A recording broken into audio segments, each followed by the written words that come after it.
plusieurs reports, la plénière de ce mercredi a finalement été consacrée à la réponse du ministre des Postes, Téléphones et Nouvelles Technologies de l'Information et Communication, PTNTIC en cycle.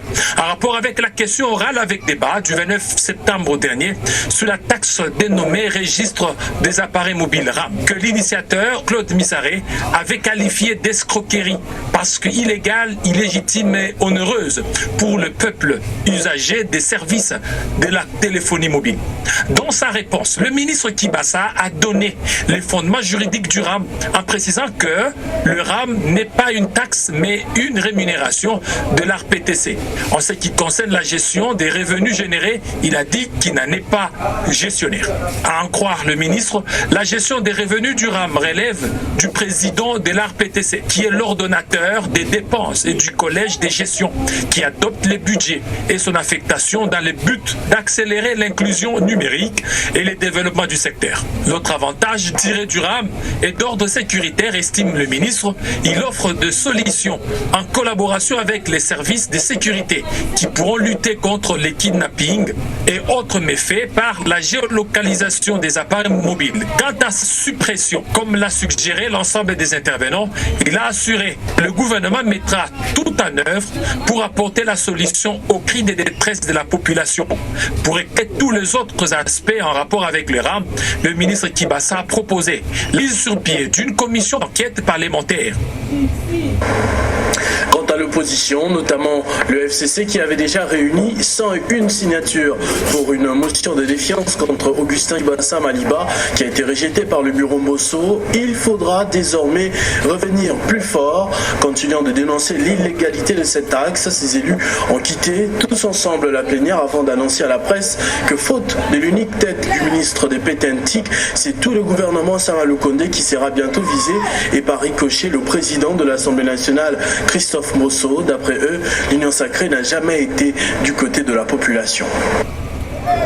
Avant l'adoption de l'ordre du jour et les refus de la plénière d'inscrire la question de la motion de défiance déposée à la veille par les députés du Front commun pour le Congo, Didier Manara a appelé ses compères du FCC à salle en signe de protestation jusqu'à menacer le gouvernement Sama Lukonde si rien n'est fait dans ce sens. Nous allons désormais commencer à récolter des signatures pour une motion de censure contre tout le gouvernement Sama Lukonde. Et nous allons l'obtenir dans un bref délai et vous allez encore appeler pour voir comment ça va se passer. Parce que nous, comme FCC, nous n'allons pas accepter absolument pas que cette population soit assujettie de cette manière-là.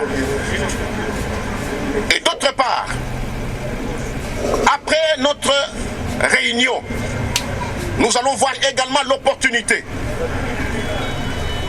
d'adresser une pétition contre ce bureau qui semble travailler sous le label d'une autre institution. C'est une déception pour les députés Joseph Kokonyangui qui a décidé de rompre le silence face à cette situation qu'il juge d'escroquerie généralisée. Nous avons opté pour le silence. Le silence, parce qu'il fallait laisser à nos amis le temps de diriger. Et je crois que ça fait 3 ans et demi que depuis l'indépendance, c'est la première fois que je vois un tel scandale dans notre pays.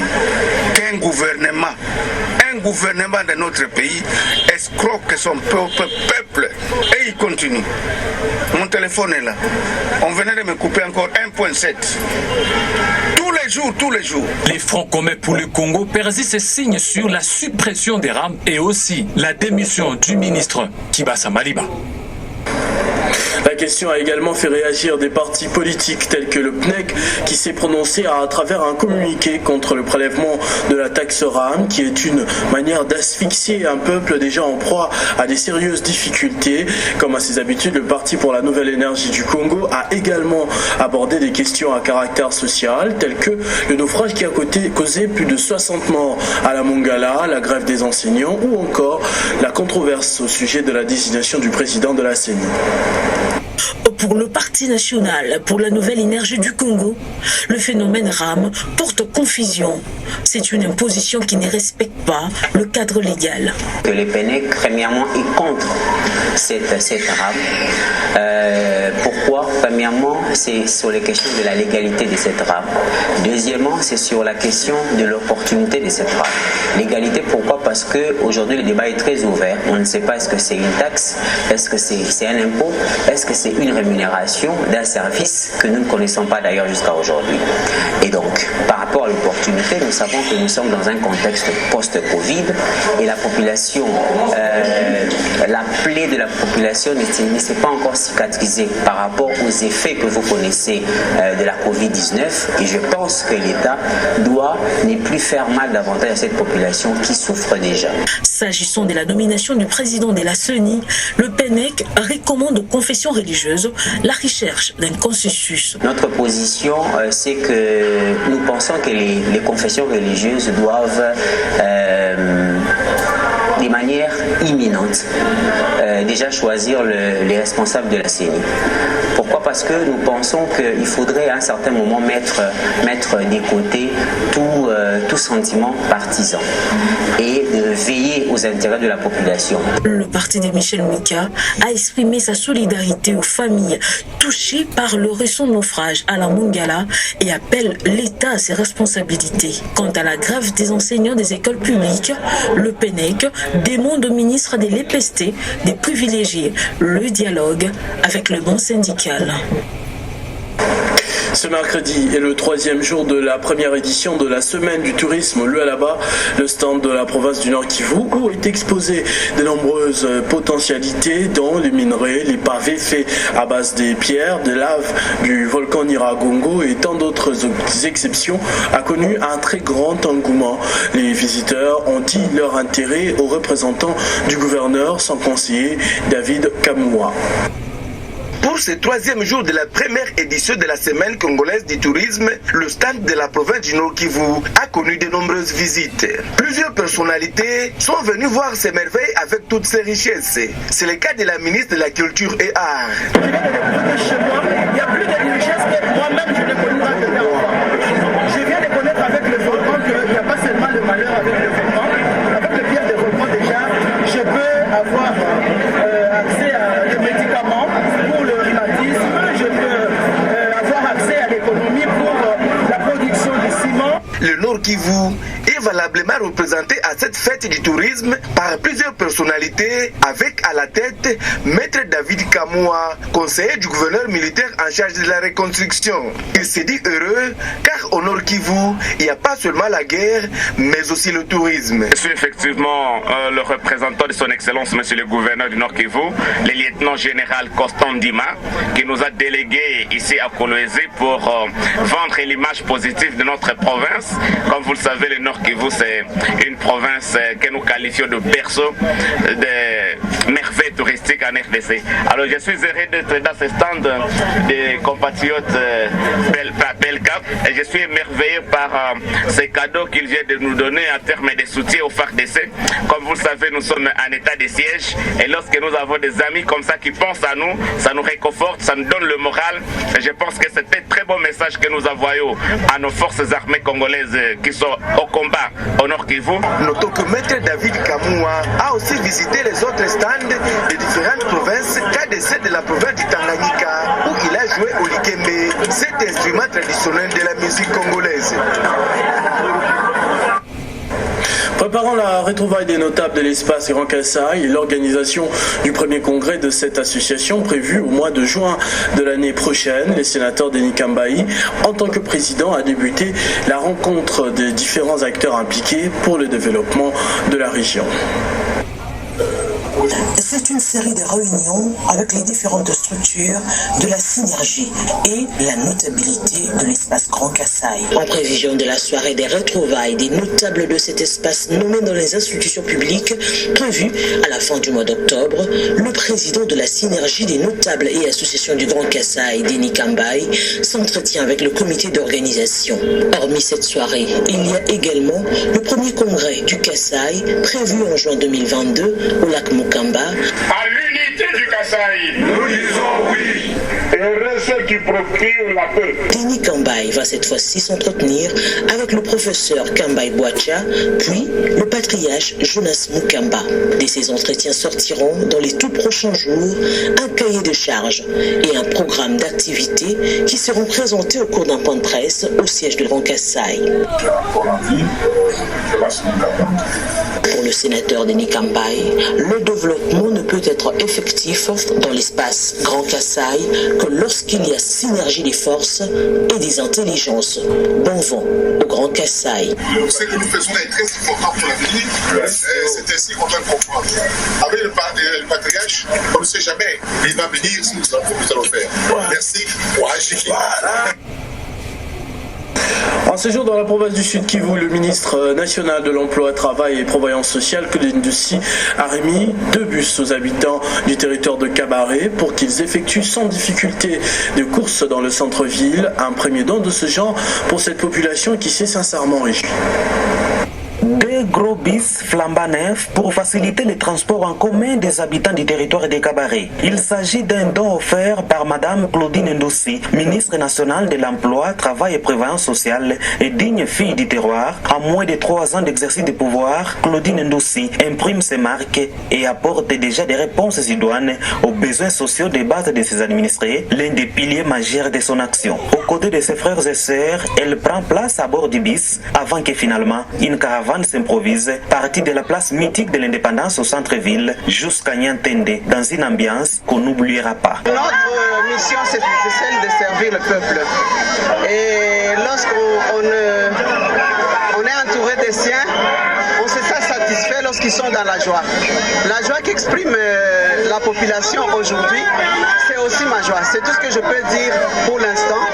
Et ma prière est que Dieu nous aide pour que nous puissions continuer à être réellement au service du peuple et à soulager tant soit peu la misère de nos populations. Je leur demande tout simplement de bien garder, de conserver bien cet investissement parce que c'est pour eux et de l'utiliser à bon escient. Cela pourrait nous encourager à aller beaucoup plus loin. Les habitants de Niantende, Mumosho, Mudusa, Katana, Iemba, Kavumu ont tout simplement dit merci à leur bienfaitrice, Claudine Ndoussi. Il y a l'excellence ministre Claudine Ndoussi qui nous a donné ces bis. Nous la remercions beaucoup et nous promettons tous que nous serons derrière lui dans l'urne pour lui voter massivement.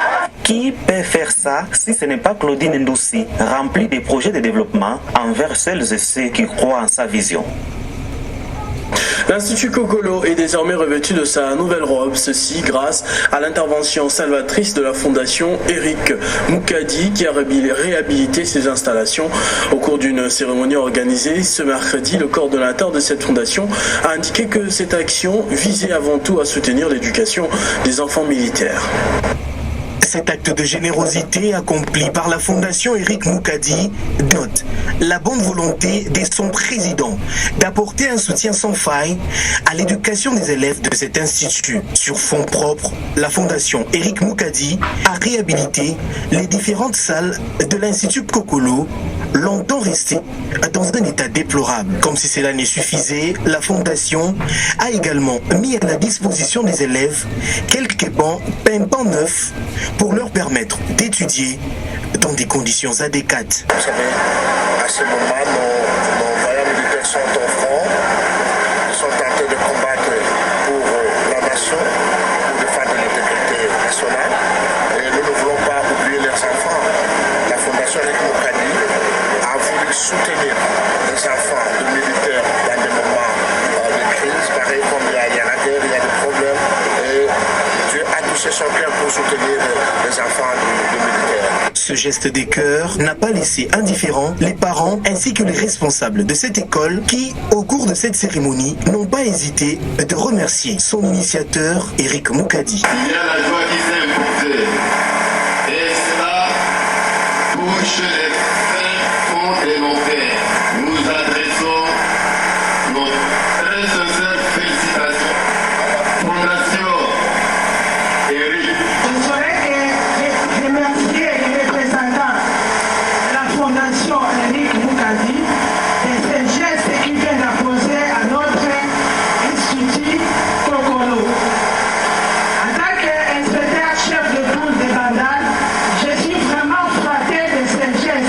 Fondation Eric Moukadi, qui n'en est pas à sa première, compte poursuivre avec ces genres d'actions caritatives en faveur des orphelins et démunis. Examen d'État édition 2021. Le complexe scolaire Mama Pemba de la Fondation Nerambungu a réalisé des bons pourcentages. Les responsables ainsi que les finalistes de cette école située au quartier Bikanga dans la commune de Kisenso ont lors d'un culte d'action des grâces remercié Dieu pour ses résultats et dédié l'année scolaire en cours entre ses mains. Aussitôt après les bons résultats réalisés par les finalistes des humanités du complexe scolaire Mama Pemba, dont il est l'initiateur, Nerambungu s'est rendu ce mercredi dans cette école située au quartier Bikanga dans la commune de Kisenso pour encourager et féliciter les lauréats. Un culte d'action de grâce a été organisé sur place pour remercier les bons dieux pour les prouesses de cette année. Dans l'ensemble, cet établissement scolaire privé agréé a fait 97,2% à l'examen d'État, édition 2021, selon le préfet de cette œuvre sociale et philanthropique qui fait aussi la fierté de ce milieu urbano-rural de Kinshasa. Une occasion pour Nerambungu d'inviter les lauréats de continuer leurs études supérieures et universitaires avec la discipline reçue dans son établissement afin de bien travailler et réussir, sans oublier de placer Dieu en première position. Alors affronter le milieu le plus supérieur qu'ici, mais vos esprits vont toujours rester ici parce que ici c'est votre chambre. Très reconnaissants, les lauréats n'ont pas manqué de remercier tous les acteurs éducatifs qui ont contribué à leur formation. Le sentiment est que d'abord, je remercie le Seigneur. Deuxièmement, je remercie les visionnaires de cette école, son Excellence Nerambungu, pour cette initiative qu'il a fait dans notre commune de Kisenso pour décomplexer la commune. Ici de signaler que le complexe scolaire Mama Pemba de Kisenso organise les sections scientifiques, options biochimie, la pédagogie générale, l'électricité, la mécanique générale, la coupe et couture et la commerciale et gestion. Au total, 286 sur 294 finalistes ont terminé avec brio leurs humanités dans cette école de la Fondation Nerambungu. Faisant un tour à l'extérieur du pays pour parler de cette crise de colère des ressortissants congolais vivant en Tunisie, principalement des étudiants. Ils ont longtemps manifesté ce mercredi devant l'ambassade de la RDC en Tunisie contre l'augmentation du prix de la carte consulaire et la non-assistance des ressortissants congolais par les autorités congolaises elles-mêmes. Notre collègue Jonathan Matondo a recueilli les propos du président des étudiants congolais vivant en Tunisie. Nous n'allons pas abandonner, nous allons continuer jusqu'au bout parce qu'il y a plusieurs problèmes qu'on doit revendiquer. Mais jusque-là, ce qui est primordial, c'est la carte consulaire. Et nous savons tous que la police tunisienne a exigé à ce que tout subsaharien ait une carte consulaire pour faire son dépôt de séjour. Et de ces faits, nous sommes venus réclamer, revendiquer nos droits pour que cela soit revu à la baisse. À part ça, nous déplorons aussi la non-sécurisation des ressortissants avec notre ambassade. C'est pourquoi nous avons reçu une convocation demain. Nous irons au ministère de l'Intérieur pour pouvoir discuter et proposer notre revendication auprès des autorités tunisiennes. Pour le moment, ils peuvent déposer, mais ce que nous revendiquons demain, dès qu'on sera avec les autorités tunisiennes, nous allons expliquer que cela soit revu aussi, de sorte que tous les Congolais de la RDC ne puissent pas déposer avec la carte consulaire, donc nous puissions trouver une solution avec notre ambassade. Le gouverneur intérimaire du Congo central a reconnu les valeurs spirituelles qu'incarnait le prophète Simon Kimbangu. C'était au cours d'un culte commémoratif du 70e anniversaire de la disparition physique de l'illustre personnage et de la naissance de Simon Kimbangu, célébré le 12 octobre en Kamba, la Nouvelle-Jérusalem. Les festivités marquant les 70 ans de la disparition physique du prophète Simon Kimbangu et de la naissance de l'actuel chef spirituel et représentant légal Kimbangu Kiangani ont vécu le mardi 12 octobre 2021 en Kamba, Nouvelle-Jérusalem. Ce double événement a été marqué par la célébration d'un culte au cours duquel plusieurs personnalités politico-administratives ont été conviées, notamment le gouverneur ad interim du Congo central, Justin Lwemba Bakosso, qui a reconnu les valeurs spirituelles qu'incarnait le prophète Simon Kimbangu tout en souhaitant un heureux anniversaire de naissance naissance à Papa Kimbangu Kiangani. C'est le 12 octobre 1951 que le prophète Simon Kimbangu avait rendu l'âme à la prison de Kassapa à Elisabethville, l'actuelle Lubumbashi. Au cours de ces mêmes cultes, le gouverneur ad interim Justin Lumba Makosso a été honoré par le chef spirituel Kimbangu Kiangani à travers une brève présentation afin que l'assistance connaisse celui qui désormais assume la direction de la province. Peu avant, Justin Lumba Makosso s'est rendu à l'aérodrome d'Nkamba pour accueillir le Premier ministre Jean-Michel Sama-Lukonde et le président de l'Assemblée nationale Mbosso Podia, venus participer au 70e anniversaire de la mort du prophète Simon Kimbangu. Tous se sont par la suite dirigés à la résidence du représentant légal de l'église kimbanguiste où Justin Lumba Makosso a, autour de Papa Simon Kimbangu Kiangani, échangé avec les personnalités venues de Kinshasa. Il s'agit entre autres du président de l'Assemblée nationale Christophe Mbosso, du Premier ministre Sama-Lukonde, du vice-premier ministre et ministre de l'Intérieur Daniel Asselo et du président de l'Assemblée provinciale du Congo central Jean-Claude Vwemba. Au terme de cette célébration, Justin Lumba Makosso a accompagné le président de l'Assemblée nationale et le chef du gouvernement congolais à l'aérodrome d'Nkamba pour les retours à Kinshasa. Mes chers compatriotes, bâtir le Congo demande du patriotisme. Nous vous invitons à vous joindre à nous pour construire notre beau pays qui est la RDC. Appel de Maman Pauline Lumumba, présidente RDC Monde, à Genève. Devant vos écrans, nous sommes à 44 318 francs suisses à la date du 20 janvier 2021. Quels sont les pays qui ont participé cette année activement? L'Afrique du Sud, l'Allemagne, l'Australie, l'Autriche, Belgique, Canada, Danemark, Écosse, Espagne, Finlande, France, Irlande, Italie, Japon, Luxembourg, Norvège, Ouganda, Pays-Bas, RDC, Suède, Suisse, Turquie, UK et les États-Unis. En tout cas, nous comptons sur vous pour atteindre cette année 100 000 francs minimum pour commencer nos projets. Bandeko nanga kotonga mboka esengika bolingo. Bino moko bomoni transparence to laksibino côté mbongo. Moyibe yate, lokuta pe ezate. Alors boya to sangana to tonga mboka na biso les grands Congo. Merci. Malobaya, présidente RDC Monde, Pauline Lumumba à Genève.